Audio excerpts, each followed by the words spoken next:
अभी मेरे साथ है टीवीसी के अध्यक्ष यूनियन लीडर अब्दुल कुरैशी साहब। जनता के कुछ सवाल थे, टीवी जो हॉकर जो स्ट्रीट पे दुकान लगाते हैं उनके उनके कुछ सवाल है जो हम कुरैशी साहब से पूछना चाहते हैं और वो तैयार हो गए हमसे बात करने के लिए। तो ठीक है, नमस्कार जी। कुरैशी साहब, आप पे बहुत इल्ज़ाम लग रहे हैं चौतरफा से, राइट? कभी कोई मीटिंग होती है तो आपके ऊपर बोलते हैं कि आप बहुत पक्षपात करते हो, राइट? आप कुछ चुनिंदा लोगों का साथ देते हो, बाकी लोगों का साथ नहीं, आप एनएमसी से मिले हुए, यहाँ तक बोला गया है। माफ़ करना मुझे अगर मैं ये लैंग्वेज बोल रहा हूँ तो, पर जो है मैं बता रहा हूँ आपको, ठीक है? आप पे पहला इल्ज़ाम है सर, मैंने इस तरीके से 5 सवाल लाया हूँ जनता के। टीवी से वो बोलते हैं कि टीवीसी जनता के हित में बनी है, ठीक है? तो फिर ये सब समस्या का विरोध ऑन द स्पॉट क्यों नहीं होता है? इसका जवाब दीजिए सर। ये सवाल का प्रश्न उन लोगों से पूछा आपने जिन्होंने सवाल किया। जी जी। पहली बात तो इनको उनके बाप को भी मालूम नहीं था कि टीवीसी का है। नागपुर शहर में हाईकोर्ट में पिटीशन डालने वाला मैं, टीवीसी लाने वाला मैं, टीवीसी में इलेक्शन होते कैसे है वो बताने वाला मैं। इनको अभी एबीसीडी नहीं मालूम टीवीसी किसको बोलते थे। पूरे महाराष्ट्र में पहली टीवीसी बनी नागपुर के अंदर, और इसके पहले 4 बार, ये तो आज की बात कर रहे हैं, टीवीसी मेंबर करके 4 बार इलेक्टेड होके आया 2002 से 2009 तक। और 9 साल में जितने लाइसेंस बटे जी, वो भी लाइसेंस का दिलवाने वाला मैं हूं, खड़ा हूं यहाँ। और इस झाड़ को उमेश चौबे ने लगाया, जो फल बढ़ करके आज टीवीसी के नाम से आया। पूरा टीवीसी का लॉन्ग फॉर्म नहीं मालूम। और रही बात कि मैं रोड पे खड़े रह करके विरोध नहीं करता, तो ऑन रिकॉर्ड नहीं, पेपर में कटिंग देता हूं। सनिचरा बाजार 3 बार अशोक पाटिल जो अतिक्रमण का इंचार्ज था उसको वापस भेजा हूं मैंने लगा करके। बड़का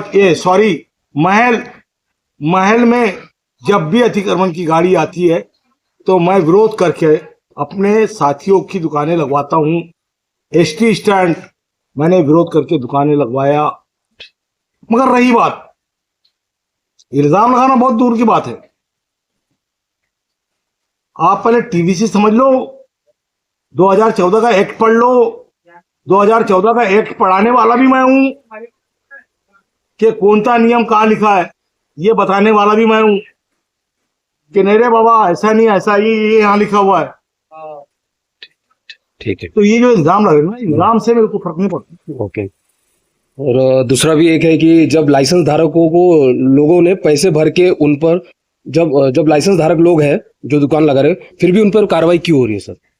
और आप उसमें कुछ भागीदारी नहीं लेते, लोग बोलते हैं जब उनके पास लाइसेंस है तभी भी उनके ऊपर ये हो रहा है सर, कार्रवाई हो रही है, क्यों हो रही है सर?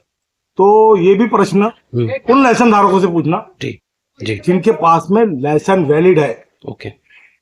ये भी यही आदमी है जिनने पेपर में और मीडिया में कहा कि लाइसेंस कभी भी दिया गया हो, 31 मार्च का सुखदेव साहब का ऑर्डर है, चांदुरकर साहब का ऑर्डर है।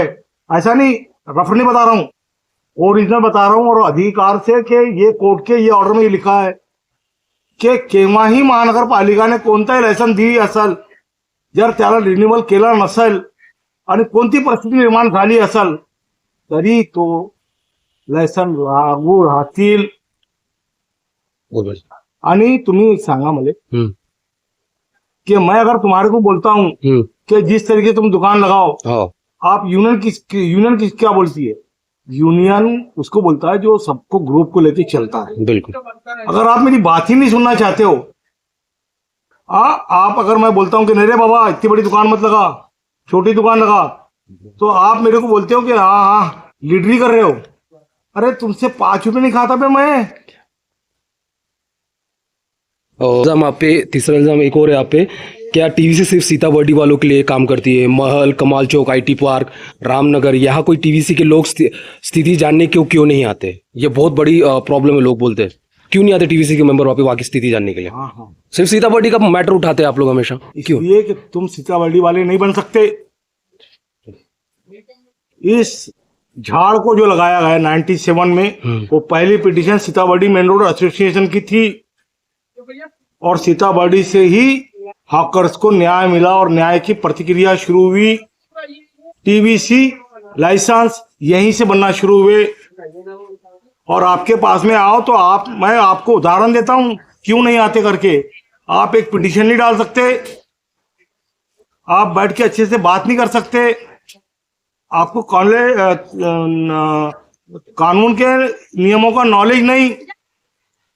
आज टीवीसी ऐसी फ्रेम नहीं हुई। ये वाहिद शख्स है रजा कुरैशी जो कमिश्नर को आर्गुमेंट करके बोलता है कि तुम में ताकत नहीं कि तुम मेरे को सस्पेंड करो। ऑन रिकॉर्ड है, ऑन रिकॉर्ड है कि कमिश्नर ने कहा मैं तुमको सस्पेंड कर दूंगा। मैंने कहा कि आपको अधिकार नहीं है मुझे सस्पेंड करने का, और अगर सस्पेंड करने का अधिकार है तो आपको यहाँ के नहीं महाराष्ट्र के राज्यपाल के पास जाना पड़ेगा, क्योंकि मैं नियुक्त राज्यपाल से वो हूं और इलेक्टेड पर्सन हूं। जी राज्यपाल साहब इलेक्टेड तो साफ खेल नहीं है। जी जी जी मेरी क्षमता के अनुसार जी नागपुर में टीवीसी के 8 मेंबर चुना के लाया मैंने। ओके। वो इलेक्शन कैसा लड़ा जाता ये भी नहीं लोगों को मालूम था। तो साहब किसी की बुराई करने के पहले अच्छा भी तो गिन लो। एक चौथा प्रश्न और है आपसे पूछना है, टीवीसी के मेंबर बन के आपको कोई मानधन किसी प्रकार की तनख्वाह या सैलरी मिलती है क्या? साहब टीवीसी जो है एक सम्मानित पद है और मैं जो टीवीसी में चुन के गया मानधन के लिए नहीं गया, मैं सिर्फ टीवीसी में हकर्स के हित के लिए गया। मुझे मानधन की बात आई थी तो मैंने मानधन महानगर पालिका को वापस किया है, और इसलिए किया है कि ये गरीबों में खर्चा हो जाए। मेरे को इसकी आवश्यकता नहीं है कि टीवीसी मानधन दे और मैं इसका इस्तेमाल करूं, नहीं, क्योंकि आज बिना पैसे लिए तो मुझ पे इल्जाम लगते हैं। अब जब टीवीसी के मानधन मिलेगा तो कितने इल्जाम लगेंगे ये आप जानते हो। एक पांचवा सवाल है, टीवीसी ने जो पैसे बर्डी और महल जैसे मार्केट से लिए हैं उन पैसों को आपने बैंक द्वारा लिया गया है, ठीक है? क्या दुकानदारों को टीवीसी ने पर्ची दी है? इसके अलावा आप लोग हफ्ते का अराउंड 2018-19-20 से हर हफ्ते 300 रुपए लेते थे उनसे, राइट? वो पैसों का कहाँ गया सर? आप बोलते हो कि आप कोर्ट में मैंने 2 करोड़ रुपए खर्च किए केस लड़ते हुए, 96 से लड़ रहा हूँ मैं, ठीक है? हाँ, मैं हॉकर्स के हितों के लिए लड़ता हूँ। सर ये पैसों का फिर हिसाब किताब कौन देगा सर, बताइए साहब। पहली बात तो जिसने ये प्रश्न पूछा है, जिसने मांगा है वो बेवकूफ है, क्योंकि पैसे का एक भी व्यवहार जी मेरे पास नहीं। अच्छा जी इवन अगर मोर्चे निकलते जी तो मोर्चे का भी हिसाब किताब वही ऑडिट करता है जो मोर्चे का कन्वीनर होता है। Okay okay. बर्डी का जो पैसा है बर्डी वाले कलेक्शन करते हैं, अच्छा सीता बर्डी मर्चेंट एसोसिएशन के नाम पे, बराबर, हाँ, और उसका बैंक बैलेंस अलग है। ठीक है, इससे रज़ाक कुरैशी का कोई लेना देना नहीं। बिल्कुल एक बात। हाँ। दूसरी बात, महल का जो मामला है तो महल में जो हिसाब किताब है महल का बही खाता ही अलग है। नागपुर फेरी वाला फुटपाथ दुकानदार संगठन का कोई हिसाब किताब नहीं। और जो ये हिसाब मांगने की कोशिश कर रहे हैं मेरे से 300 रुपए और 200 रुपए, तो इनसे पूछो कि नागपुर फेरी वाला फुटपाथ दुकानदार की स्लिप में एक भी स्लिप इनके पास में मेंबरशिप की है क्या? देनगी अलग चीज है, मोर्चे के लिए देने वाला पैसा अलग है। आप लड़ाई लड़ने के लिए पैसे दे रहे हो वो अलग है, मगर आप उस संगठन के मेंबर हो क्या? तो फिर सर पर्ची किस नाम पे इन दुकानों से काटी जाती थी वो बोलते हैं? नहीं, कोई इन्होंने अभी अगर आप कोई आंदोलन कर रहे हैं, हाँ जी हाँ जी, और आंदोलन के लिए अगर आपने पैसा दिया है, हाँ हाँ, तो वो संगठन के लिए सिर्फ आंदोलन के हमारे हित के लिए आंदोलन किया जा रहा है, जी जी जी, ना कि संगठन के लिए। बिल्कुल बिल्कुल। बर्डी में जो है, बर्डी की जो केस है, बर्डी के जो लोग हैं, बर्डी की जो कार्य समिति है जी, वो उसका कारोबार देखती है। जी जी जी, उससे रज़ाक कुरैशी का कोई लेना देना नहीं। और महल में जो आप पे हमेशा इल्जाम लगते रहते, पैसे लेते थे 2-3 साल, ठीक है ना, हर हफ्ते 300 रुपए लेते थे। हाँ बिल्कुल, जो लेता था वही उसको बता रहा हूँ। अच्छा जी जी जी, ये नहीं, खर्चा करने वाले भी वही है। अच्छा ठीक, किसी के ऊपर में 3000 रुपए, किसी के ऊपर में 2000 रुपए चंदा जमा कर रहे हैं और पैसे वापस नहीं दे रहे। और इसका हिसाब किताब इनाम भाई के पास में है। 2 लाख रुपए महल के जमा है। एडवोकेट अतीक को हायर किया गया था, उसको 2 लाख कुछ रुपए, 3 लाख रुपए, 3-3.25 लाख रुपए में बातचीत हुई थी और 3-3.25 लाख रुपए दे चुके गए हैं। अभी वकील इस बार हमारे तारीख पे खड़े नहीं हुआ था, इसलिए नहीं खड़े हुआ था कि मुझे पैसे चाहिए। तो हमारा कहना ये था कि आपने 3.5 लाख रुपए में बात की है, हमने 3.5 लाख रुपए दे चुके हैं। अगर आपको पैसे चाहिए तो आप हमको बोलना चाहिए। आप जो बोल रहे हैं कि हम पिटीशन में खड़े रहूंगा, तो इसका कोई अर्थ नहीं। तो हिसाब किताब बहुत साफ है। रही बात नागपुर फेरीवाला फुटपाथ दुकानदार संगठन का, यूको बैंक में खाता है, जो ऑनलाइन पैसे आते हैं और ऑनलाइन पैसे भी यूको बैंक में जमा होते हैं, और आज के कंडीशन में 17,000 रुपए यूको बैंक में जमा है। तुम तो ऑडिट की बात कर रहे हो बे, मैं तो जबान पे रख रहा हूं। नागपुर फेरीवाला फुटपाथ दुकानदार संगठन जो है रजिस्टर्ड है और लेबर में रजिस्टर्ड है, जो दिल्ली से आती है। ये सब मत बताओ मेरे को सब मैंने जिंदगी में देखा है। इल्जाम लगाने के लिए कोई हर्ज नहीं है मेरे को सिद्ध करना, कभी भी किसी ने बोलना। और ये वो लोग इल्जाम लगाते हैं जो छिड़े हुए में उससे, छिड़े हुए वो लोग हैं। ए नहीं रे बाबा, ऐसी दुकान नहीं लगाना। अरे तुम्हारे फुटपाथ दुकानदारों के पंचनामे खोलूंगा ना, तो सारा करा धरा रह जाएगा कि तुम फुटपाथ पे क्या क्या हरकतें करते हो। और जो मैं अधिकारियों के सामने बैठ करके जो जवाब देता हूं, उसमें कितना झूठ बोलता हूं और कितना सफाई देता हूं कि तुम बहुत शरीफ हो, तुम कुछ नहीं करते, तुम बहुत इज्जतदार हो।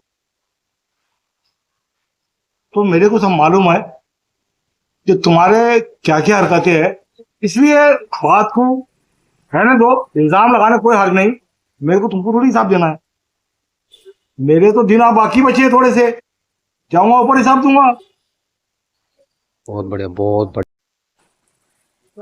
और कुछ लोग शहर में वातावरण बना रहे हैं टीवीसी बर्खास्त करने से, तो उनको पहले ये पूछ लो कि टीवीसी है क्या और टीवीसी कैसी बर्खास्त होती है। 2 नेता मेरे पीछे पड़े थे और अच्छा कॉमरेड जिन्हें बोला कि मैं टीवीसी बर्खास्त करके दिखाऊंगा। मैंने ऐसा रंडू फंसाया हूं कि अब टीवीसी बन के नहीं आएंगी। 2 साल लगे हमको टीवीसी से वहां मुंबई से लाने के लिए, जहां 3 आदमी के नाम कटे, कैंसल हुए। उसके बाद भी मैंने टीवीसी लाया गुरुदेव पाटिल के नाम से। गुरुदेव पाटिल मौजूद है।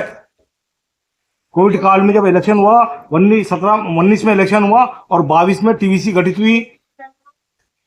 इतना आसान मत समझो टीवीसी बर्खास्त कर देना। टीवीसी बर्खास्त करने के लिए तुमको राज्यपाल के पास जाना पड़ेगा। अरे तुम बर्खास्त करने के मेरे को बोलना, मैं इस्तीफा दे देता हूं। देख लो कितना खेल में मजा आता है। आज तुम मेरे पे इल्जाम लगा रहे हो, कल तुम पे भी इल्जाम लगेंगे। मगर जो मैंने किया उतना कुछ करके बताओ मेरे को।